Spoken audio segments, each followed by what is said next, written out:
Hey there and welcome. This is Christy Martin, and I recently received a request to do a video on the meaning of dragon.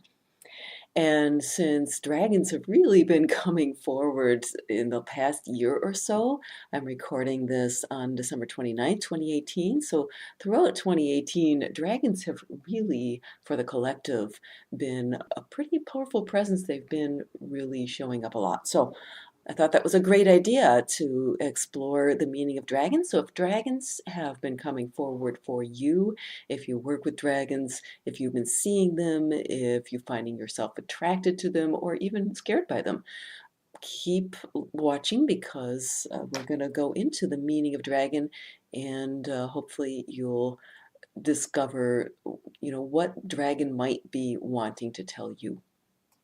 Okay, so first off, dragon is classified as a mythological creature. So we're probably not going to see a flesh and blood dragon, but that does not make it any the less real. So really, anytime we're dealing with the mythical beasts, where there's that big element of mysticism, of magic, and dragon, I think is probably got to be the critter that's the most magical of all. Well, I don't know. There's unicorns and stuff too, but there's this humongous aura of magic around dragons. And by magic, I mean there's a lot of magic in everyday life, and we don't see it because we're trained to believe that that magic isn't real. But magic is really, that aspect of life that we just can't explain rationally, but that results in amazing things, right? So if you even just watch a baby chick being born, right? I mean, the life itself is magical. And there is so much magic in life that I think, one of the things Dragon does is really bring our attention to life is a magical thing and there is magic to be had, and to wake us up out of that state of just kind of mundane, nose to the grindstone boringness, right? And to realize that there's more to life than always meets the eye. Okay, so another really interesting thing about dragon, and I just want to just inject in here that dragon and snake have a huge amount in common. Okay, so dragon really almost kind of grew out of snake as a power animal. So like snake is like the ancestor of dragon, or maybe dragon's the ancestor of snake, I'm not sure. But they're very, very closely related. So if you're dealing with dragons, you might also want to take a look at my snake spirit animal meaning video.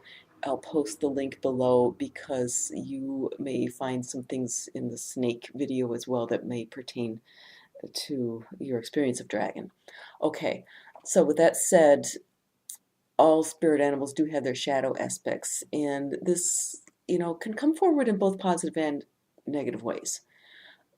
But in dragon, it's very polarized, right? And even more so than in snake, which means that a lot of times you're going to see a dragon as either kind of evil or destructive or benevolent, right? And powerfully good. So if dragon's been coming forward for you a lot, and maybe you're seeing it in both ways, it may be asking you, are you seeing both sides of an issue? Like, is polarization going on? Or are you operating from a point of balance?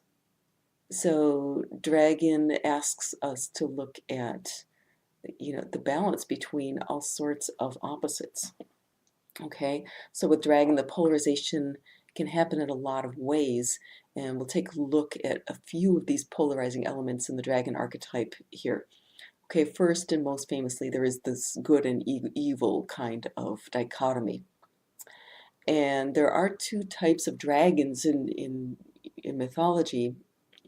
And loosely speaking, there's the Oriental dragon, which is this benevolent kind of presence.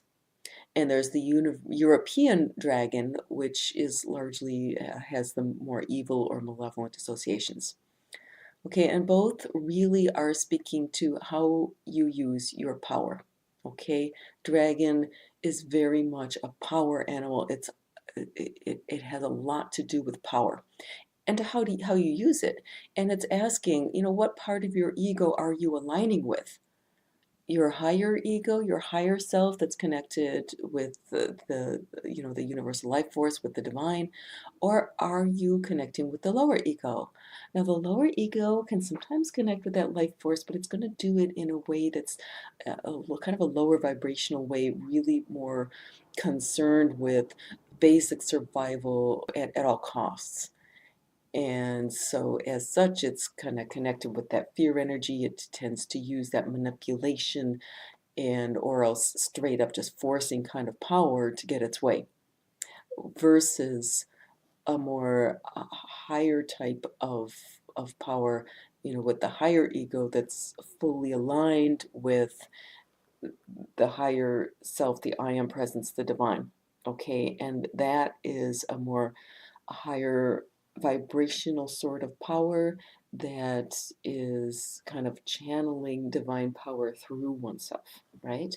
And so the Oriental dragons tend to be more that kind of power. The European dragons tend to be more the lower energy kind of power. All right, so take a look at what kind of dragon you're dealing with. Is it something that is symbolizing something in you that is maybe destructive, or using power in an inappropriate way, or something within somebody else, externally that's showing up that you need to be aware of? Or is it symbolizing this ability to really channel this kind of divine power for higher good? And what I'm noticing in the world right now is that the benevolent aspect of dragon is really coming forward. It's coming to the forefront. It's really starting to eclipse the more lower evil type of dragon energy. So we're really seeing a renaissance now in this beautiful dragon energy that's very powerful. And as such, this power animal can be very instrumental in helping us move forward, stepping into our power in a very positive way. Then there's also the masculine feminine dichotomy, and dragon has aspects of both.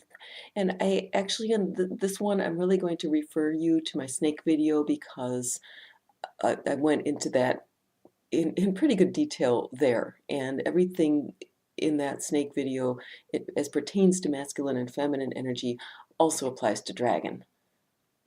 So again, I'm leaving the link below, and you can look that up as well. And then continuing on this whole polarization theme, there's, in balance, there's the mind, body, spirit balance, and, dragon has to do with that as well. You can polarize in the elements, earth, air, fire, and water, and we'll get into those in more detail in a bit, because dragon does deal with the elements a lot. And also the polarization between light and dark, a stillness and action, good and evil, so many different continua. And dragon asks us here to come to a point of awareness between and in the center of all these things, to see how we have all these elements within ourselves. So dragon shows us that we're actually a reflection of the universe, and that we can contain all these elements within ourselves. Like it shows up that holographic aspect, that everything that is contains the seed of the universe within it, right? So that every little piece of the universe contains the whole, and the whole contains all the pieces. So that's part of the magic of dragon, is that realization that all is one and one is all. So that allows us to come to that center point, right? The place of real power is where we have all these elements, all these things balanced, and we're kind of sitting in the center. So think of a martial artist who is always aware of their center of balance. That's dragon energy, and that may be why dragons really, their portrayed a lot in martial arts kind of logos and iconography. Okay, so I want to touch on the elements as well because dragon has very strong elemental aspects to it, and it really does touch on all the elements. And again, that brings us back to that balance or that mastery of all these different aspects. First of all, there's the fire, right? And a lot of times you see the dragon breathing fire, very much fire that brings us back again to power, the solar chakra kind of thing. Also bringing us to the sun, which is, this the solar element, which is connected with spirit, with spiritual energy, with the light, right? Okay, so dragon in its positive aspect has this within it. It just breathes and emanates this light power, right? And this is symbolic of purification, symbolic of autonomy, of shining your own light, and the ability to burn away that which doesn't serve you. So this is power in its light aspect, and this is actually the most powerful aspect of power itself, right? And also illumination, the ability to illuminate and see the truth, right? See the truth of how things are, revealing things, revealing wisdom and so forth. Fire is also very destructive. That's the dark side of this power, right? Is destruction. Dark dragons are shown as breathing the fire and burning things down.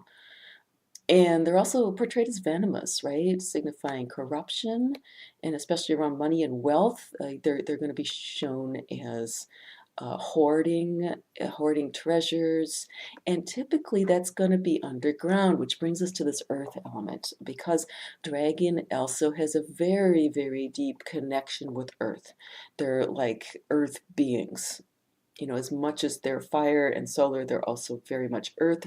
They have that connection between heaven and earth, and that's another thing that that dragon's coming forward. Another reason dragon's coming forward right now is because the energy shifts right now are assisting in helping to bring that kind of heaven to earth and to connect heaven and earth and to start bringing about a better, a more beautiful kind of way of being on earth. Okay, so dragon's got this earth element in the more benevolent way. It's got this earth wisdom to it, like eternal wisdom, really aligning with Mother Earth and tapping into that deep feminine wisdom, right? That nurturing kind of thing. Um, in its negative aspect, again, we've got that hoarding, we've got the kind of maybe cold-hearted, scheming kind of thing, attachment to material things, right? That aspect is part of the earth as well.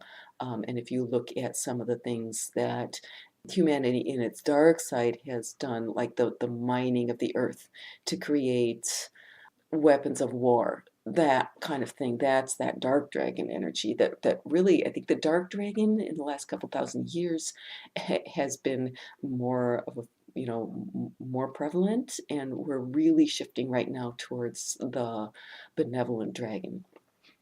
Okay, so it's going to actually help to reverse some of the destruction and suffering that has occurred from the past couple thousand years. So at this time, Dragon is really coming forward strong and asking us to reevaluate our relationship with Earth, to reevaluate our relationship with the material. Okay, and that does entail having a more respectful approach to our planet, to nature, to but also to our material things. It's asking us to take a look at the material things that we have in our own bodies, right? To respect our own bodies more, and to dragon's very, very related to wealth, right? And there's an aspect of a lot of times when people start getting more aware, getting more spiritual, getting more heart centered, they start to kind of that reject material wealth and money and so forth, and Dragon's asking us to reevaluate that as well. It's like if you're struggling with poverty consciousness and stuff, it may be asking, well, is it time to release some beliefs that money is evil, right? Because money really is a neutral thing, and we can use it for good purposes or evil purposes. At some point the whole money system will probably be shaken up and changed, and we may move on to using something other than straight up money. But for now, Dragon's saying, well, money right now, how can we shift our perception around that and, start approaching money in a more positive way, so that the flow of money begins to contribute to the good of ourselves and others and the planet rather than destroying it, right? Because we can choose how to use money, and Dragon's asking us really to look at this. Okay, so continuing on with the elements, let's move now to the elements of water. Oriental dragons in particular are considered water creatures. Like there's the sea serpents, which is a type of dragon. And so dragon has a big connection with water as well.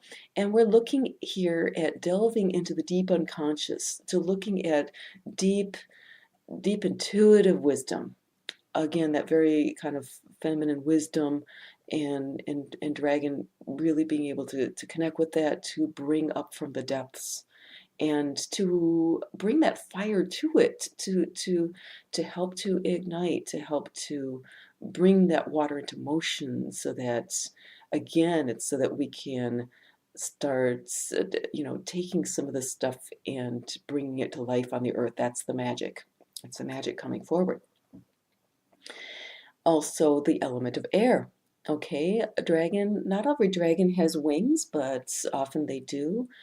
And this has to do again with magic, with flight, with the mind, with the aspect of the mind being able to take flight, to do anything in the blink of an eye. Okay, the unlimited power and the magical power of the creative mind.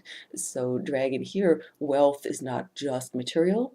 Wealth is also our creative ability, our ability as creators, to create our own reality, to create things, to bring beauty into the world, to just all sorts of creation. We are creative beings, and dragon really reminds us of our own creative power and our ability to create a magical experience here on Earth.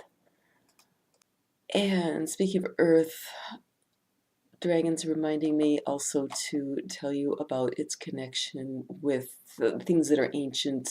Dragon's a very ancient kind of energy. I really think of dragon as, yes, very connected with the earth, but in a really deep way, almost like connected with earth as having come into being, or having, or possibly just its connection, Earth's connection with the universe, with the other stars and so forth. Okay, so looking at ancestors, looking at ancestors on the Earth, maybe our star ancestors, right? A lot of us feel like we come from the stars, and so a dragon can really represent eternal wisdom. It can represent the ancestral bloodlines going back into the depths of time, and also forward in time. Okay, so dragon can represent mastery over time, because it really does represent the allness of the universe, and that's all dimensions of time and space. So the ability to use time and to work with time and to manipulate time, or to kind of transcend time, right, with what you're doing. Meditation and things like that, we can sort of change our perception of time or how we relate to it. And speaking of meditation, dragon really does encourage us to take up some aspect of meditation, looking within and finding the power and this incredible expansion of space that's within, this, that you can explore, that's just really unlimited and very, very magical. So if you do not have a meditation practice, and if dragon is coming forward for you a lot, I really encourage you to consider taking up some form of meditation.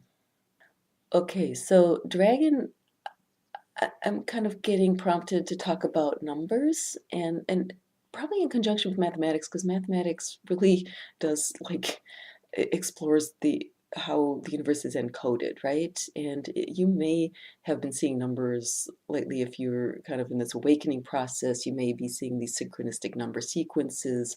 All this is kind of encoded transmissions. So Dragon has a lot of kind of numerology associated with it. I'm not a numerologist, but I'll just talk a little bit about numbers and dragons.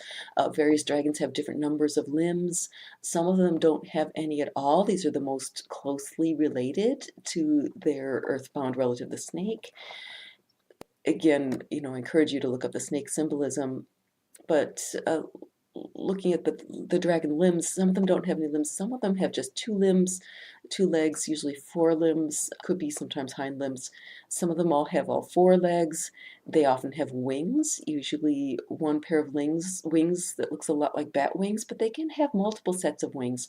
They can also have feathered wings. So if a specific dragon comes to you and you're really noticing numbers, look into the numerology behind that, especially if it's something unusual, like say if you see a six-winged dragon, that might be something to look into. Six wings may have some connection with the seraphim, that high order of angels. So just looking at the numbers, and you can look into the numeric meanings behind those. Another thing to look into when numbers are concerned, or when it comes to dragons, is the number of claws on each foot. So typically a lot of dragons will have four claws on a foot, but if in Chinese tradition, if a dragon has five claws on a foot, it's an imperial dragon, and that's that association with high nobility and very high power. Dragon colors. There's also meanings associated with all of the colors. So dragons can come in any color.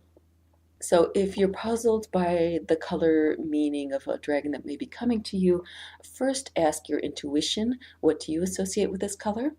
And ask too if there's an emotion associated with that dragon. So that might help to clarify, because colors have a lot of emotional connotation. But if that doesn't clarify things for you, then look to traditional color meanings, and these may be different depending on what culture or tradition or system that you're using. So if you have a connection with a culture that has color meanings, look into that. You might want to look into the chakra meanings. Look into these until you get that intuitive hit that this is it for you. And one thing that you might also want to check on is the angel ray colors, like the emerald ray, the gold ray, and so forth. Each of these angel rays, they're associated with different chakras, they're associated with different angels and archangels. I have one of my kids works with dragons and has a number of dragons, and they come through with different colors. And this a child was telling me about particular dragons, and one thing that I started to notice, and the characteristics of these dragons, the personalities of these dragons and the colors, I was just really intrigued and amazed that this child's dragons corresponded in terms of the ray colors and the personalities, like they really corresponded with the angelic rays, even though this child of mine is not into angels, and really didn't know what these ray colors were, but they had a blue dragon that was very much like it was Michael in dragon form, Archangel Michael on the Blu-ray. And there's a green dragon that was very much motherly, very like Mother Mary, or this healing kind of presence. So look into those angelic, divine ray colors if you're not finding anything else here. All right, so just to wrap this up, dragon has a lot to do with power. It has a lot to do with, just the magic. And if it's coming forward for you, it's showing you that you've got the power to create your own life. It's going to be asking you to really start to cultivate your awareness around this, around your connection with all that's around you, around your own power, around your elements, seeing where you may be in balance and where you may not be. So it's a lot about balance and proper use of power. You can think of it as, on the one hand, the ability to slay your inner dragon, your inner demons, right? Those that are really not in service of the higher self. And on the other hand, of learning to ally yourself with beneficial universal power. Okay? And both of these exist within you. So when dragon shows up, it's showing you your inner potential to activate your power and to exert your power and influence in the world, whether it be in a negative ways that wreak havoc and destruction, or in positive ways that bring in wealth and joy and luck and good things. Because if you really go deeply into it, what's really more powerful, right? To slay your dragon, or by learning to understand what's motivating it and why it behaves the way it does, to learn to make peace with it and to handle it in such a way that it can carry you over mountains and help you win all the riches that your heart, mind, and soul desire. So I'm just going to leave you with this, that compassion and forgiveness, and learning to, like, sometimes there's dark things that you just need to just cut out of your life, or just to say no, no, no to. But other times, sometimes when things are unbalanced, there's really just like a hurt behind it that needs healing, and bringing in compassion, forgiveness, and healing, bringing in that light, can help to transmute that dark power energy into something that is aligned with light, and something that it can bring a lot of beauty and joy into the world. So, and that's this magic of transmutation. So I will leave you with that. I hope that you've enjoyed exploring the meaning of dragon. If you have, I appreciate your comments. Would love to hear your experiences with dragon, as well as your likes and your subscribes. And enjoy your dragon, and have a lovely day. I'll catch you again later.